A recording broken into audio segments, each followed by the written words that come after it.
Bonjour ou bonsoir à tous, vous qui regardez les vidéos, que ce soit le jour ou la nuit, ici DVD Pro Catch. Oui, encore sur un DVD de la Ring of Honor, mais cette fois-ci avec votre catcheur préféré. Si ce n'est votre catcheur préféré, ou peut-être oui, peut-être pas. Bref, vous allez peut-être comprendre de qui je veux parler. Donc, Tyler Black, Rise from the Fall. Alors oui, Seth Rollins. Donc, je veux m'attaquer à ce DVD-là. Et il y en a des choses à dire, vu comment ce DVD, il est vraiment refait. Bon, après, il n'y a pas que des matchs complets tout au long de Tyler Black. Par exemple, là, c'est 2 DVD, alors que d'habitude, du côté de la WWE, c'est 3 DVD. Et que je sais qu'il y a un autre pochette sur Tyler Black que je devrais normalement essayer de la voir, si c'est possible. Parce que faut dire, les DVD comme ça sont pas non plus faciles à trouver. Mais si c'est sur Vinted, je le prends sur Vinted. Donc peut-être que je peux vous garantir cette petite promesse, même si mes promesses ne sont pas non plus tenues à l'avance. Et encore une fois, je manque le cadrage, mais c'est pas grave. Et ce que je voulais aussi en dire, oui, c'est vrai, j'ai même fait sur le coffret de Seth Rollins lui-même, donc The Burning of the Architect, en 3 DVD. Et il était, on va dire, un petit peu pas mal, avec des matchs tout aussi passionnants, mais celui-là, il sort du lourd. Donc là, on voit avec le titre du monde de la Ring of Honor. Donc on voit bien que c'est Seth Rollins, ou alors plutôt Seth Freaking Rollins. On devra l'appeler maintenant comme ça. Et que on va s'attaquer au DVD 1, même si je tarde un petit peu trop sous les bords. Donc c'est là où il affronte Jimmy Jacobs dans un match en cage, Violent Tendencies, le 6 du 26 2009, et qu'il est présent dans le DVD de The From Love to Hate de Jimmy Jacobs Story. Donc il figure dans le DVD de Jimmy Jacobs, mais aussi heureusement qu'il est dans le DVD de The Rise from the Fall. Et c'était violent et intense ce match-là, et que j'avais déjà cité à la fin, et que je me rappelle, ils ont sorti que de la bagarre, vraiment de la bagarre intense, vu comment Tyler Black a été trahi par Jimmy Jacobs, et qu'il a éjecté dans... Voilà, il a éjecté du groupe The Age of Falls. Et c'est la seule occasion pour Tyler de se venger de son ancien partenaire. Et du coup, ils vont se donner à cœur joie. Et d'ailleurs, un seul truc que j'avais déjà dit dans le DVD, je me rappelle qu'ils avaient sorti un pic à glace. Surtout Jimmy Jacobs. C'était le premier à pouvoir sortir un pic à glace et piquer le front de Tyler Black. Et je me rappelle, il a même aussi coupé une mèche de cheveux de Tyler Black. Et qu'après, il, euh, il le met en bouche après de le cracher. Bref, ne faites jamais ça, c'est dégueulasse. Vraiment complètement dégueulasse. Je vous invite vraiment pas à le faire. Et malgré tout ça, match qui était, on va dire, pas mal. Même si, pour vous, certains d'entre vous qui ne sont pas fans d'indépendants, ça va peut-être pas vous convenir. Mais si vous adorez vraiment ce catcheur, je vous le conseille énormément. Même si vous n'arrivez pas à trouver le DVD, essayez de trouver des matchs sur YouTube. Et vous allez peut-être en dire des nouvelles. Il y en a qui font même des matchs sur CD gravés. Bref, c'est téléchargement de matchs sur un DVD de manière illégale, comme il y en a qui savent le faire, même si voilà, c'est complètement illégal de chez illégal. Mais bon, je me rappelle du spot de fin où ils avaient sorti une table. Et ce qui est bien, c'est que dans la stipulation un match en cage, ils peuvent sortir, mais par contre, le point décevant, c'est qu'il n'y a pas de victoire quand on sort de la cage. Alors que normalement, on va dire qu'on sort de la cage, et ben on gagne un match. Mais là, c'est tout à fait l'inverse. On peut sortir, chercher les objets, revenir au ring de manière normale, cordiale. Mais bon, il y en a qui comprendraient pas du tout l'intérêt, pourtant c'est ce qui s'est passé, c'est ce qui s'est passé. Je ne suis pas là pour vous raconter du pipeau. Et ils ont sorti une table. Ils ont sorti une table. Normalement, Jacobs voulait réserver cette table que pour Black. Black l'a senti venir et qu'il met tout d'abord KO Jacobs avec allez, un genre de Fisherman Brainbusters en petit paquet. Donc un Fisherman Brainbusters petit paquet. Il a voulu essayer d'imiter la prise de Tyler Black, mais Tyler Black, il a sorti sa propre prise à lui et il lui a mis sur la table avant de grimper en haut de la cage pour faire son frog splash de la troisième corde, de la cage, pardonnez-moi, donc parce qu'il est monté sur la cage et il a fait un frog splash pour la victoire. Et après sa victoire, à peine qu'il fête sa victoire, on entend directement le theme song de The Age of Falls, le cri, un cri d'horreur, vraiment un cri comme si une femme est sur le point de se faire assassiner par un meurtrier. Entre autres, c'est un cri d'horreur. Voilà, c'est un cri d'horreur. Et la première fois que j'avais entendu ça dans le DVD de Jimmy Jacobs, eh ben, je me suis dit, putain, qu'est-ce qui se passe? Il y a quelqu'un qui se fait tuer? C'est quoi ce délire? Il y a un meurtrier dans la salle de la Ring of Honor? Qu'est-ce que c'est que ce délire? Eh ben, en fait, c'est qu'un theme song. Mais, à vrai dire, il est vraiment... je sais pas comment vous le dire, mais il est vraiment...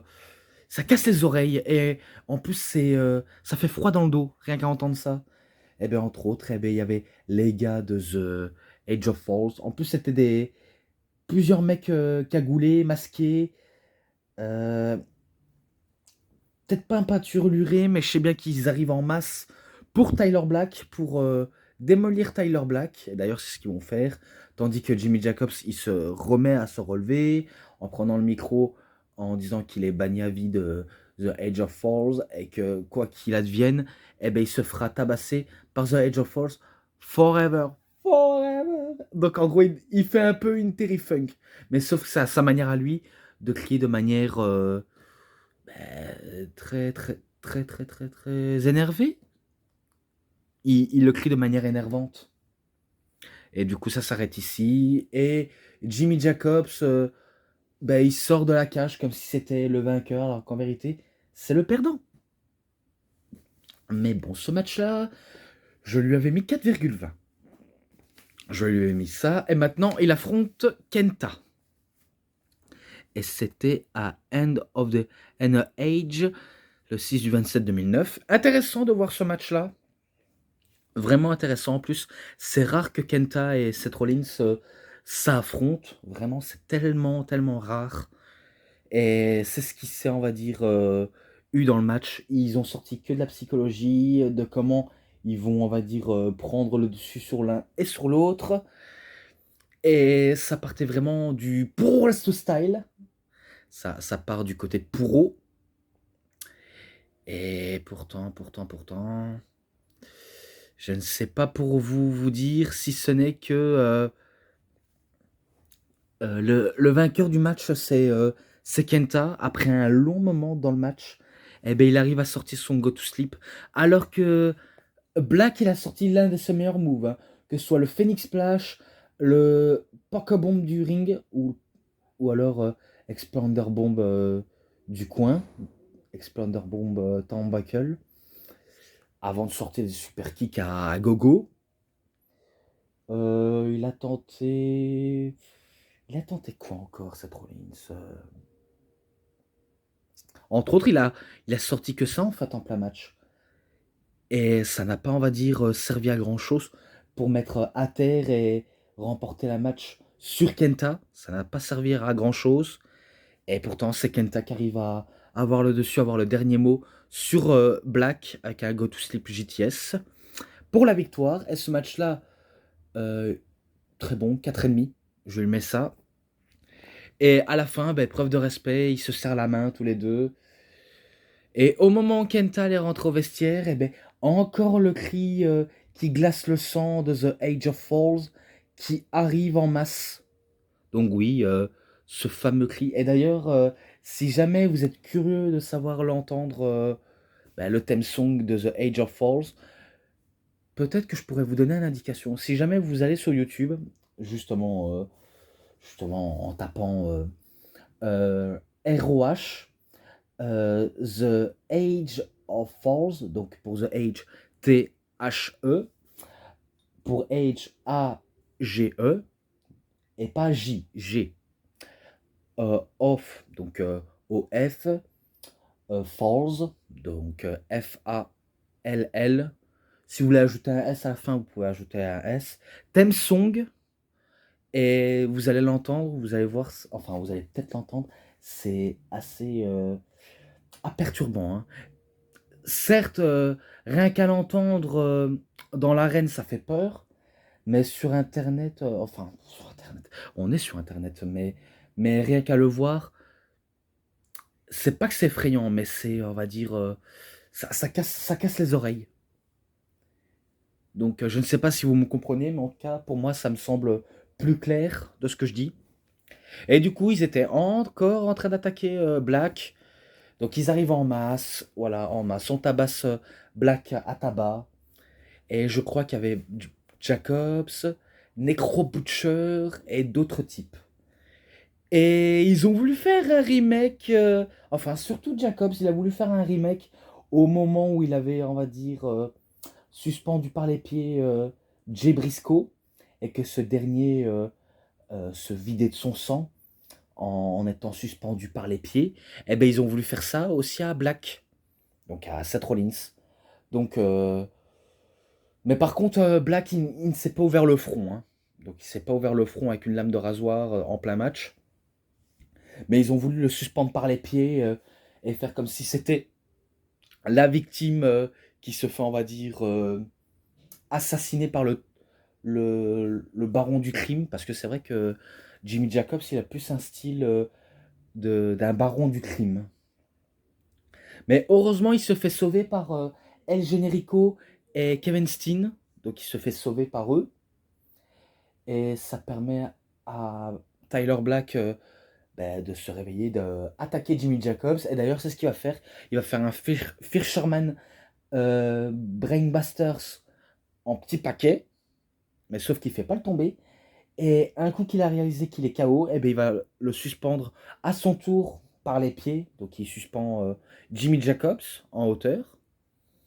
Et du coup, les gentils, ils célèbrent leur réussite. Même si la réussite, c'était de un petit peu débarrasser et mettre hors d'état de nuire The Age of Falls. Et je repoursuis donc à Ring of Honor on HDN Net, HDN Hit, on va dire ça comme ça, hashtag de 18. Donc le numéro 18 du show hebdomadaire. Donc il affronte The American Dragon Bryan Danielson. Et pourtant, eux aussi se sont beaucoup trop souvent affrontés, hein. Et à chaque fois, c'est Bryan Danielson qui en ressort le plus victorieux. Parce que j'en ai vu des matchs entre Tyler Black et Bryan Danielson. Et c'est intéressant comme quoi Tyler Black, il était totalement maudit face à Danielson. Vraiment, il était maudit. Il pouvait même pas gagner, même pas un seul match. Surtout, surtout on va dire, là où il y avait Kenny Omega. Parce que je me rappelle de match triple menace entre Tyler Black, Kenny Omega et Bryan Danielson. Je me rappelle très bien de ce match. C'était fou, énorme. Et là, même si c'est dans un show hebdomadaire, c'est quand même énorme malgré tout, mais un match qu'on n'entend pas forcément non plus trop parler dans un show hebdomadaire, alors que ça vaut vraiment le coup d'œil, oui, le coup d'œil. Et j'ai bien adoré, vraiment bien adoré. Et pourtant, je croyais que c'était victoire de Danielson, vu comment il avait toujours le dessus. Mais heureusement qu'il y a, on va dire, une logique à cette histoire, vu comment Bryan Danielson était presque au niveau du départ de... Ouais, ouais, du départ de la Ring of Honor. Donc il était presque sur le point de partir. Et que, vu comment son temps était révolu, c'est l'heure pour lui de tenter sa chance à la WWE. D'ailleurs, il va essayer de tenter sa chance. Une première fois, ça va pas très bien se passer, mais une deuxième fois, là, ça va cartonner.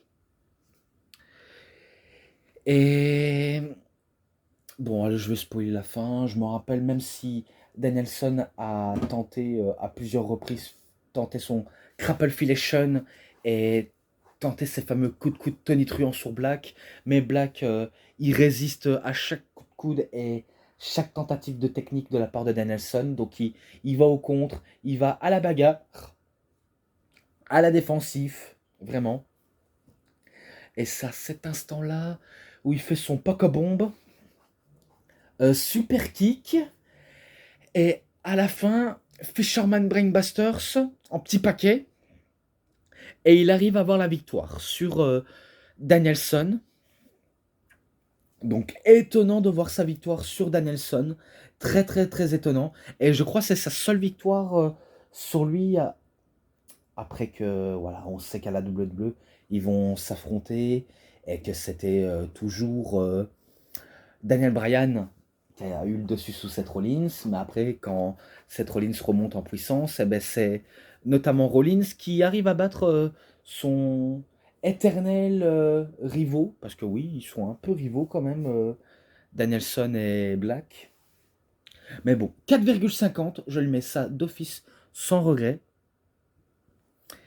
Et là, maintenant, pour The Survival of the Fittest 2009 en finale, en plus, ils étaient en finale.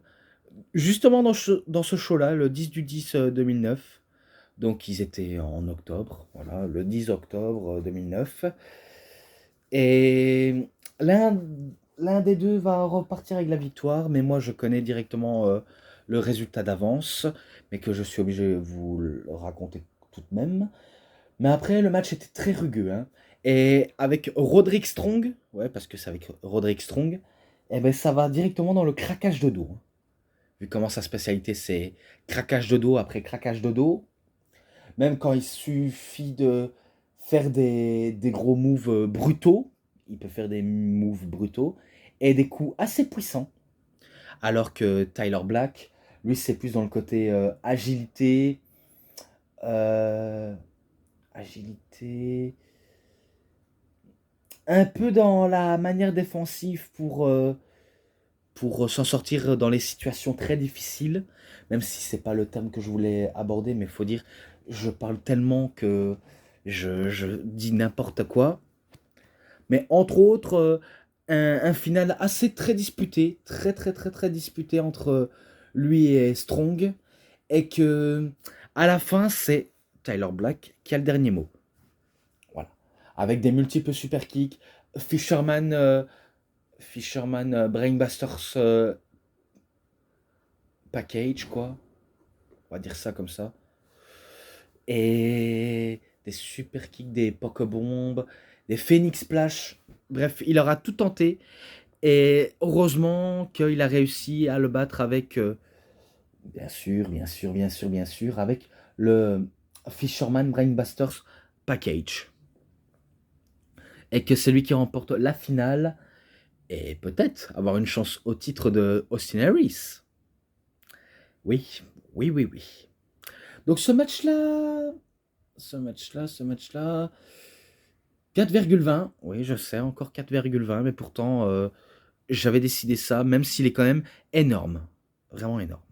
Donc là, il affronte Austin Harris. Tout d'abord, il s'affronte 2 fois dans ce DVD, mais après, je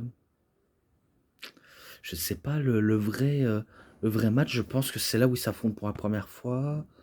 Ouais, parce que c'est au 8e anniversaire du show, le 2 du 3 2010. Alors que le titre de Harris n'était pas en jeu. Je me rappelle à la fin, c'était très discutable.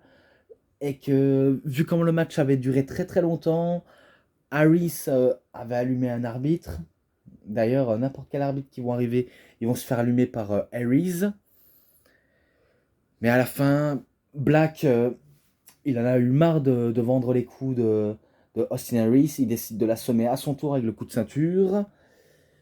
Et résultat, ben, vu comment le match s'est arrêté net d'un coup, il n'y a pas de vainqueur ni de perdant, donc c'est un match nul.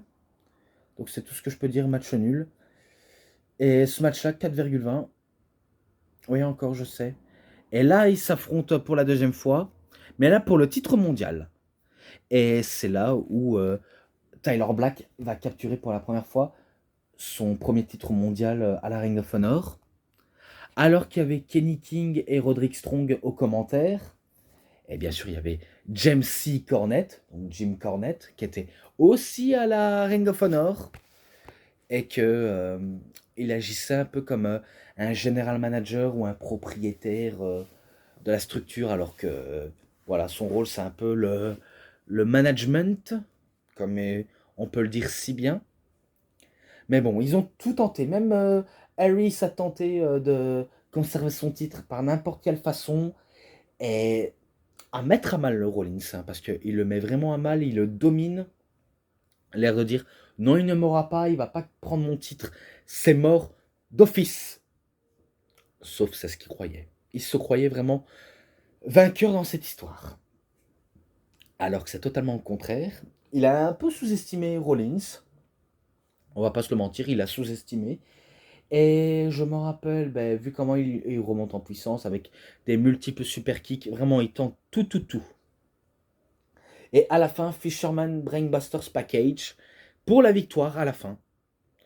Donc il remporte son premier titre mondial et ce match-là, 4,5. Vraiment, je mets 4,5. Et là, maintenant, c'est pour le titre. Et c'est un match triple menace à Big Bang le 4 du 3 2010. Donc entre Strong et Reese. Et match holy shit. Vraiment holy shit. Vu comment ça partait dans les coups brutaux. Parfois dans le côté divertissement et le côté voltige. Qu'on peut mélanger les trois éléments ou peut-être quatre. Même si ces éléments, c'est pas ce qui m'est le plus important. Moi, ce qui compte, c'est que je raconte ce qu'il y avait dans le match. Et que les trois, ils se sont tellement donnés à fond. Et vu comment, là, que Black, il est couronné champion, c'est pas le moment de faire le con et de le perdre de titre très rapidement qu'il a, qu'il a été champion bien avant de le perdre, hein. Parce que s'il le perd, ce serait la misère. Oui, la misère totale. Et heureusement que il va le conserver. Et je ne sais pas qui va servir de bouc émissaire. Je ne sais plus. Attendez, si je ne me trompe pas. Je me rappelle cette élimination aussi un petit peu, j'avais oublié de vous le dire. Et que Roderick Strong se fait éliminer et jusqu'à ce qu'il ne reste plus que Tyler Black et Austin Harris. Et à la fin, ben, c'est Black qui a le dernier mot en faisant des super kicks à répétition, un poke-bomb sur le coin et un Fisherman Brainbusters Package. Et il remporte le match. Direct, il remporte le match. Et je lui mets pour le match à 3, encore 4,5 bien sûr. Pas parce qu'ils se ressemblaient, mais il y a, on va dire, un saveur différent, même si je ne suis pas toujours objectif à ce point-là. Et là, ben, il affronte Chris Hero pour le titre encore.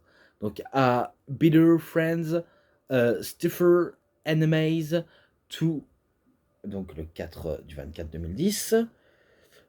Oui, entre Chris Hero, si c'est tellement rare de le voir affronter Black, tellement rare, alors que c'est pas non plus un des matchs qu'on a trop souvent entendu parler, et pourtant il était pas mal, vraiment pas mal. Mais encore une fois, même Chris Hero ne va pas être élu champion, alors qu'il le mérite sûrement d'être champion. Mais c'est pas son heure de gloire. Il perd face à des multiples prises que Black lui envoie. Donc il envoie un avalanche de coups, même de prises aussi, hein, vraiment de prises. Donc il fait pas, on va dire, l'unanimité. Et il fait pas non plus les choses à moitié. Mais bon, victoire de Black. Et ce match-là, 4,10, oui. Il y a une petite différence de niveau, je le reconnais, mais il est pas mal. Et là, ben, il affronte une nouvelle fois Roderick Strong, encore pour le titre, à Super Card of Honor 5, le 5 du 8 2010. Et là, ils ont fait mieux que la première fois. vraiment mieux, même si encore dans le délire de Strong, c'est le craquage de dos, le craquage de rein, le craquage de colonne vertébrale, bref, vous pouvez qualifier ça comme vous voulez. Je m'en contrefiche un peu de comment on peut le dire, mais ça passe crème. Vraiment, ça passe crème. Et je veux pas non plus me prendre la tête à dire que des détails, si ce n'est que à la fin, c'est encore Black qui a le dernier mot. Oui, donc il a le dernier mot et c'est lui qui remporte le match avec son package, enfin Fisherman, euh, pas le driver, ouais, non. Si jamais je mélange, ça va pas le faire, hein. Sachez que si jamais je mélange, je fais n'importe quoi et je dis n'importe quoi. Donc, entre autres, il bat Strong avec son Fisherman Brainbusters Package pour la victoire directement. Et là, oui, encore, je sais, vous allez peut-être être saoulé quand je dis ça. 4,5, je le sais, c'est assez saoulant, je le reconnais, mais j'ai pas le choix de le mettre. Et là, oui, et là, il affronte Davey Richards encore pour le titre. Donc c'est toujours pour le titre. De toute façon, il fait que des magnifiques défenses de titre à ce moment-là. Et c'est à Death Before Dishonor 7, le 6 du 19 2010. Match très très très brutaux. Très très très brutaux, vraiment. Ils se sont vraiment donnés à fond dans le catch très dur, mais vraiment dur, dur, dur, dur, dur. Et il est présent dans le DVD de Davey Richards, The American Wolf, parce que j'ai pris des notes de la note globale. C'est pour ça que maintenant je ne vais pas oublier. Parce qu'à chaque fois je dis, ouais, en description, en description, en description, en description. Et qu'à chaque fois ça me saoule et ça vous saoule aussi. Mais bon, il était vraiment pas loin. Davey Richards, il était vraiment, mais vraiment pas loin de remporter ce foutu titre. Il était pas loin du but, hein. Vraiment, il était pas loin. Et malheureusement, ben, comme tout autre perdant qui se respecte, il aura beau échouer, mais il remontera la pente un peu plus tard dans l'année, je crois, parce que c'est lors de cette année qu'il va capturer le titre Davey Richards. Possible, hein. C'est peut-être possible, hein. Soit c'est peut-être Eddie Edwards ou... Non, peut-être pas Eddie Edwards, qu'est-ce que je raconte. Bref, n'importe qui, ça peut être n'importe qui, mais je pense que c'est Davey Richards qui remporte le titre lors de la fin d'année. Mais lors de ce DVD-là, il ne remporte pas le match, hein, et pas le titre, hein, vu comment il se fait un avalanche super kick, et suivi d'un Fisherman Brainbusters Package, donc il perd le match. Et du coup, ce match-là, 4,50, comme dans le DVD d'American Wolf. Je le mets la note globale de manière légale. Et là, oui, face à Kevin Steen pour le titre du monde poids lourd, du monde de la Ring of Honor et pas poids lourd. Donc Salvation 7 du 24 2010. Et pourtant, match très très bon, vraiment très bon. Bon, après, ça va pas dépasser le niveau entre Davey Richards, mais il était vraiment pas mal. Et que je me rappelle que Tyler Black a pissé le sang. Suite à une projection dans les barrières, entre autres, il a utilisé un blade job pour se blade jobber lui-même le front. Et que Steen, en voyant la vue du sang, il devient sauvage, il devient enragé. Bref, il voit tout rouge. Mais pour l'instant, celui qui voit tout rouge, c'est plus Seth Rollins que Kevin Owens. Et pourtant, Kevin Steen, il va se recevoir un méchant coup dans la tête et c'est lui qui va saigner. C'est lui qui va saigner et du coup, c'est un match 100%. Donc, finish pour finish. Et après que Kevin Steen a tenté son fameux magnifique moonsault, parce que lui aussi fait de magnifiques moonsaults, c'est pas, on va dire, du niveau de Christopher Daniels, et pourtant, il arrive à faire un magnifique moonsault. Même s'il ne le fait pas appeler The Best Moonsault Ever, car c'est plus notre charmier Daniels qui peut le surnommer comme ça. Voilà tout, voilà tout, voilà tout, voilà tout. Et que... donc il se fait esquiver. Black part en super kick, The Fisherman Brainbusters Package. Mais sauf qu'il a changé d'avis, il commence à faire un sharpshooter sur Steen. Donc, je ne sais pas si c'était au Canada, mais en tout cas, il fait un sharpshooter pour la victoire. Et ce match-là, 4,40. Après, il y avait des multiples promos dans le ring avec Tyler Black, avec Jim Cornette, comme quoi le public se retourne contre lui. Et du coup, ben, Black ne comprend pas cette décision, pourquoi il le siffle. Peut-être parce que, j'ai peut-être une théorie là-dessus, peut-être parce qu'il avait fait un essai à la WWE, et peut-être qu'il avait chopé un contrat et qu'il n'était pas encore décidé à signer le contrat.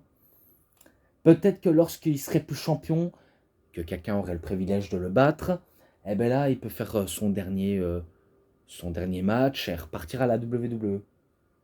Oui, parce que la WWE avait déjà un œil rivé sur Tyler Black. Donc c'est pas du pipeau ce que je vous dis. Donc il ne comprend pas ses décisions et pourtant il va affronter une nouvelle fois Davey Richards à Tag Wars 2010 et que j'ai déjà fait une review dessus. Donc je vous conseille d'aller le voir si vous n'avez pas encore vu. Et qu'il y avait pas mal de DVD qui ne sont pas dedans, et pourtant ils ne sont pas censés être dedans, mais je les ai tous cités. Et ben le match, pur et dur, c'était du gros match. Mon Dieu, c'était on va dire intense, et pourtant je sais que ça va énerver plus d'un, mais je lui ai mis 4,5. Oui, je sais, c'est énervant, c'est contrariant, mais c'était la note que j'avais donnée dans Tag Wars, et que vraiment Richard, il se donnait vraiment à fond pour Black. Alors que c'était même pas pour le titre en fait. Je pense même pas que c'est pour le titre, hein, parce que pourtant c'est pas un match pour le titre et il se donne déjà à fond comme si c'était pour la compétition au titre. Et allez, je vais spoiler la fin malgré que Black a tenté ses fameuses bonnes manières de prise. Il échoue lamentablement face à un single leg Boston Crab ou alors un Texas Clubaholic. Non, Texas Clubaholic. Il lui fait ça et il abandonne suite au Texas Clubaholic. Donc 4,5, comme j'ai dit tout à l'heure. Et là, contre Christopher Daniels à Fight Toto Black, le 9 du 10 2010. Et c'est là où Black n'est plus champion pour le titre. Ou alors il était encore champion, mais c'était pas pour le titre. Oh là là, je dis n'importe quoi. Mais en tout cas, le titre n'était pas en jeu. Et je me rappelle, lors du match contre Christopher Daniels, au moment où il pointait le doigt vers les coins du ring, le coin du ring, eh ben, il chope la jambe de Christopher Daniels et il commence à faire un You Can See Me à la manière de John Cena. Donc, entre autres, il se moque de John Cena en l'imitant. Et au moment où il fait le STF, eh ben, le public chante Cena Sucks, Cena Sucks, Cena Sucks dans les caméras de la Ring of Honor. Et c'est pas pour vous mentir. Et en plus, c'était à Boston. Hein. Je vous cache pas, c'était à Boston. Donc, Rollins, il a vraiment tapé fort sous ce coup-là.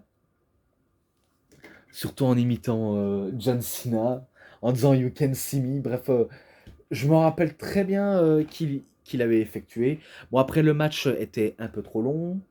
Et que il empêchait des fois Christopher Daniels à effectuer son best moonsault ever alors que c'est son seul truc et atout qu'il peut le faire dans un match. Sinon, je ne vois pas quel est l'intérêt qu'il ne pourrait pas le faire. Donc, ils veulent en empêcher à chaque fois, mais après, à un moment donné, il faut le laisser faire. Et c'est à ce moment-là qu'il fait son best moonsault ever et pourtant, il n'arrivera pas à remporter le match. Et après, je vais passer plutôt à la fin. Au moment où il y avait des prises de trop, et ben c'est là où la cloche retentit et que ils ont dépassé les 30 minutes. Et donc, vous avez compris, c'était un match nul. Il n'y a pas de vainqueur ni de perdant. Et Christopher Daniels chope le micro en disant qu'il réclame un match de 30 secondes de plus. Donc la foule est d'accord. Il chante 30 secondes de plus, 30 secondes de plus, 30 secondes de plus. Bon, pas de ma manière que je dis, mais moi je dis à ma sauce, tandis que eux ils disent à la manière du peuple qui répond comme un seul homme. Du coup, ben, je me rappelle que Tyler Black, il prend le micro en disant: Tu veux vraiment un match pour mon titre? Eh ben tu l'as, mais pas ce soir, mec. Donc il lui dit clairement: Vraiment pas ce soir, j'ai pas envie de faire un match de 30 secondes de plus. Et que de toute façon, c'est moi l'argent, parce qu'il dit que c'est lui l'argent qui rapporte à cette compagnie de la Ring of Honor, et que c'est lui qui empoche le prix. Et que de toute façon, je vais m'en aller et je te fais You Can See Me. Encore un clin d'œil à John Cena. Donc il fait encore un clin d'œil à lui, même si c'est plutôt moqué. Et d'ailleurs, même si John Cena ne voyait pas la Ring of Honor de toute façon, c'est pas non plus quelqu'un, John Cena, c'est pas non plus quelqu'un qui regarde d'autres fédérations. Donc heureusement qu'il l'apprend pas, parce que imaginez si quelqu'un lui met la puce à l'oreille, il se dit: Je comprends qu'il va se faire un nom, mais si jamais il a face à moi et que je me rends compte qu'il n'a pas le niveau, il va échouer. Et heureusement, c'est pas le cas. Ça n'a pas été le cas, vu comment John Cena, on sait que malgré qu'il n'a pas toujours été très fiable avec ses collègues catcheurs et compagnie, même si on sait que c'est pas l'un des meilleurs catcheurs de tous les temps du côté in-ring, mais plutôt du côté historique, on va dire oui peut-être, c'est quand même quelqu'un qui a beaucoup de générosité. Mais bon, le match là, 4,50 entre Tyler Black et Christopher Daniels. Même si c'était un match nul, le match était très très bon, très excellent. Et maintenant, ben, un dernier segment avec Tyler Black. Et il affronte une nouvelle fois encore Davey Richards. Et là, c'est la dernière, si je crois bien, Black n'est plus champion de la Ring of Honor. Et que c'est entre autres son soi-disant dernier match. Pourtant, je ne peux pas le prouver que c'est son dernier match.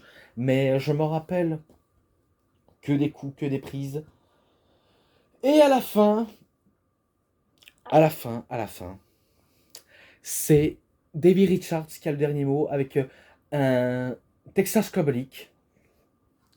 Et du coup, Black, il abandonne. Donc ça fait 2 fois qu'il abandonne au Texas Club League. Et malgré qu'il y a eu tout, hein, même des moments forts qu'il faudrait le voir, mais après, j'ai pas non plus l'énergie nécessaire pour tout vous raconter en vidéo, vu comment je manque d'hydratation. Et surtout, ben, si jamais je commence à vous dire: oui, il a fait ci, il a fait ça, il a... Voilà. Bref, si vous m'entendez blablater, eh ben, ça vous saoule, je vous comprends. Donc c'est pour ça, victoire de Davey Richards. 4,80. Je sais, c'est étonnant, mais je lui mets ça. Parce que c'était un excellent match malgré tout. Et je m'arrête ici. Vraiment, je m'arrête ici. Donc voilà, un super DVD sur Tyler Black. Et c'est pas pour vous mentir, en tout cas, c'est vraiment pas pour vous mentir du tout. Mais vraiment pas du tout. Car il était très très excellent. Euh, pour les matchs, les promos et l'ensemble, 5. J'ai bien adoré, je lui mets 5. Et pourtant, c'est vraiment pas dans mon habitude de mettre un 5 au DVD de Seth Rollins qui est Tyler Black. Vu comment dans le coffret de Seth Rollins, je lui ai mis un note un peu bas que le 5. Mais celui-là, j'ai très très très bien adoré. Vraiment, j'ai bien adoré. Bon, vu comment j'en ai terminé avec la review sur lui, je vais sûrement m'attaquer sur 3 autres DVD et consacrer un seul catcheur. Donc, pour vous éclairer, je vais vous les montrer. Les DVD sur Kevin Steen. Donc, un à la CZW et 2 à la Ring of Honor. Même s'il m'en manque 2 autres à la Ring of Honor. Et un à la PWG et encore 3 autres du côté de la CZW.